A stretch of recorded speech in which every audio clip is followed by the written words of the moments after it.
In this video, I'll show you how to add apps to your desktop on your MacBook.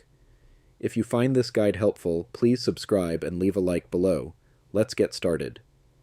Adding apps to your desktop makes it easier to launch them and adds a nice touch to your workspace. Here's how you can do it. First, open the Finder app. You can do this by clicking on the smiling face icon in your dock. If it's not there, use Spotlight Search by clicking the magnifying glass in the top right corner and typing Finder. In Finder, look for the Applications section on the left side. If you can't see it, click on the Go menu at the top of your Mac screen, then select Applications. Now, choose the app you want to add to your desktop.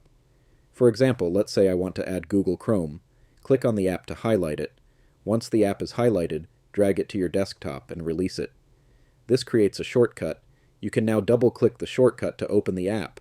You can do the same for other apps. For example, I can drag Spotify to my desktop the same way and create another shortcut.